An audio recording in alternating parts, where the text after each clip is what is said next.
Go Cpac. What a great turnout. This is a great turnout. Now, you would expect a football coach and a former football player to talk about football, wouldn't you? So we have to tell our origin story, Coach. You know, we first met on the playing field at Old Orange Bowl Stadium in Miami, Florida, when you were the defensive coach for the Miami Hurricanes and I was a tight end for the Iowa Hawkeyes. And you were telling me backstage, they prepared for the whole week just for me. So they had to shut me down. I didn't have any catches in that game, so you were successful. And it was a good game. It was a great game. And then we played you the next year in Iowa, but it was, I can remember you because tight ends back then normally got down in the three-point stance, and you guys stood up, tight ends. And so my linebackers had to play a different technique, but had a fun time in Miami and coaching the old Orange Bowl. They tore the dang thing down, which I don't know why. Had the first 4 Super Bowls there. Yeah. And now they got an airplane hangar that's a baseball stadium for some reason. Right. Well, it's such a great honor. I mean, you are one of those in the U.S. Senate that I think is a true conservative. You're standing on conservative principles. You're representing your home state and the people of Alabama. And I know that it's got to be frustrating in Joe Biden's America. Oh, you wouldn't believe it if I told you. It's just you and me. I call it the clown world up here. You know, I actually had a job for a living, you know, for 35 years. And afterwards, after I retired from coaching, I'm sitting around on the couch one day, and my wife goes, hey, by the way, this has been my house for 35 years. Get your butt up and go find a job. So here I am. I ran for 2 years, hardest thing I've ever done because I wasn't going to let them beat me. And it was satisfying, but I ran. But, you know, my dad was military, died on active duty. But I was in education all those years. And one of the reasons I ran, because the last 10, 15 years, I saw the direction our country was going because of what we're doing in education. And folks, we are in bad shape, and if we don't change it, we're not going to change this country back to what all of us in here grew up and had an opportunity to grow up in. So I ran because of education. I got 2 boys. They've graduated from college now, but hopefully have grandkids. And I want them to have what we've had the opportunity to have, but today they're being indoctrinated in education. All this woke, transgender athletes, CRT, 1619. We don't teach reading, writing, and arithmetic anymore. You know, half the kids in this country, when they graduate, think about this, half the kids in this country, when they graduate, can't read their diploma. Now, if you can't read, and if you can't read in the United States, you're not taught to read, you can imagine what other countries are doing. Yeah, and a lot of this is not hard. You know, it's just like football. You get basics. You get back to the basic blocking and tackling. Yeah. And this, in education, it is the teaching of the skills that lead to good paying jobs. And I'm surprised how much we have taken the education system and turned it into this indoctrination system where we're trying to teach an ideology, where we're trying to brainwash these kids at really their most vulnerable age. If you remember the bill that they successfully passed in Florida, it was to teach 3rd graders and below that they couldn't teach them these, you know, very sensitive gender issues. And the hue and cry of across the country at something that basic is frightening, that our fellow citizens would believe some of this nonsense, that ultimately we're seeing the outcomes, and the outcomes are not good. Why don't you talk a little bit about, in the United States Senate, you know, how are you pushing back? How is the Senate and how are Republicans on Capitol Hill pushing back against the Biden administration and their policies? Well, every day it's something new. Yeah. They're coming after family. They want to divide family. They don't want any gender. They want one gender. They want to attack everything that we've done over the years and go by their ideology. And they know, the left knows, especially the far left, the progressives, the crazies, they know that if they can get to our young kids, then it will change everything just in a short period of time. And they've been able to do that. And I heard the group earlier talking about parents.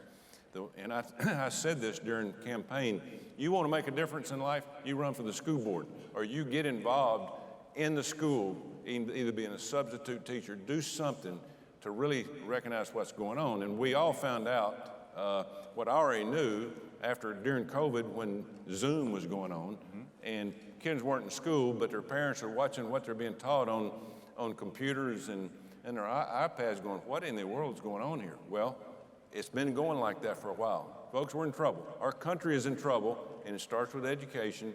Until we start recognizing what the left is doing, trying to change family, trying to change the things that are our moral values, we've got no chance. Yeah. We've got no chance to keep this country free, with free speech, with the Constitution that we love, with God in our life.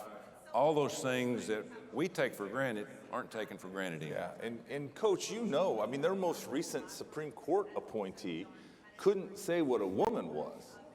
She herself a woman, couldn't define what a woman was. And I think that points to just how top to bottom they have adopted this really incredibly progressive woke worldview.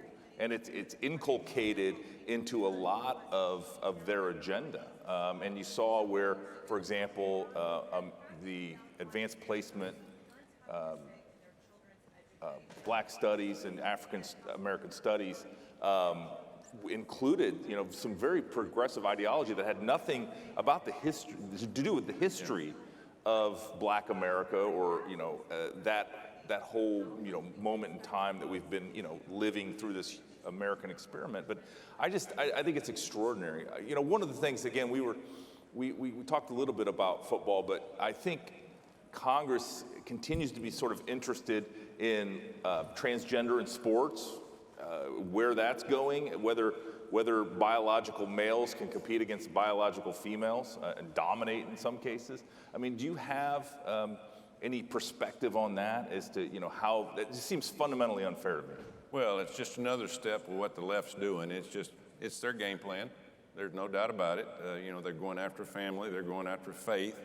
The teachers' unions have ruined our schools. They don't care anything about teaching our kids. They want to indoctrinate them into whatever philosophy that they believe in, and that's got to stop. And that's the reason we're all for school choice, to let parents send their kids where they can get an education. These kids don't need to be indoctrinated. Teach them about America.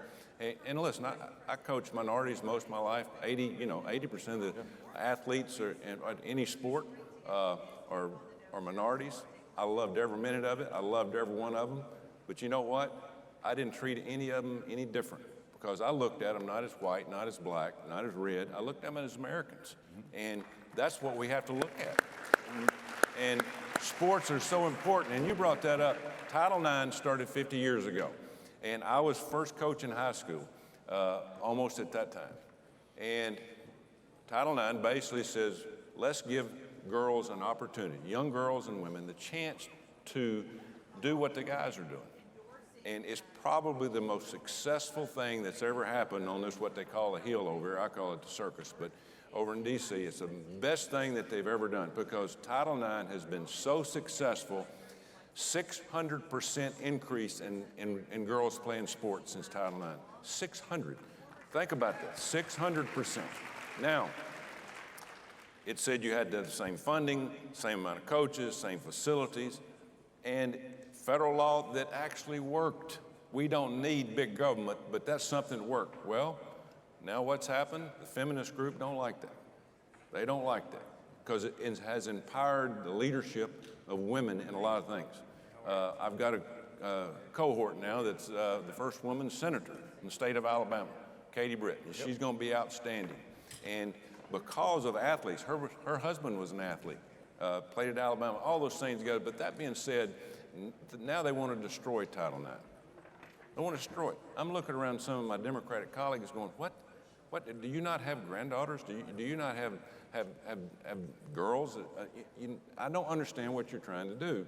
They want non-biological boys to play in women's sports. 23 national championships have been won by boys competing in girls' sports in the last 15, 17 years. Think about that, 23. It is not right. It is unfair. It is unsafe, and it is wrong. And how they can't figure this out, I don't know. Yeah, you mentioned another thing that, you know, we have in my home state of Iowa. Any Hawkeyes are out there? My home state of Iowa, Kim Those Reynolds. are Iowa State fans. Yeah, I Hawkeye didn't. fans. They're from Iowa, but not for the Hawkeyes. I get it. That happens every once in a while. Not very often. But in Iowa, Kim Reynolds and the legislature passed a very aggressive and important school choice bill that really puts their children's education in the hands of the parents, which, to your point earlier, is exactly where it needs to be. And there's a lot of states now that are picking up that movement. And I think it's going to improve education, because as a parent, if you can determine where your child goes to school that's best for them instead of just where you happen to live, I think that just opens up tremendous opportunities really for every kid. Because, you know, as I often say in the context of crime and violence, you know, every child deserves to play safely in their front yard. And likewise, every child deserves a world-class education. It's the only way we're going to compete with the Chinese and into the next century. That's the reason our country has been so great, because of education. We've been better than everybody else. Our kids have learned they can handle themselves, and they can get a job, and they can work. Working people, working citizens, working taxpayers in the United States of America have built this country. Not people getting a government check. It's the people that's put hard work into this country. Farmers, small businesses, people in the military, people that really love this country. And that's the reason we're to this point. Now, just down the road, a couple of years ago, we had a young man that was running for governor of the state of Virginia. He was about 10, 15 points behind against a career politician. Then they started having problems in their high schools about saying, hey, you don't own your kids, we own your kids when they come to school. He went from 15 points down to winning that, because parents said enough is enough.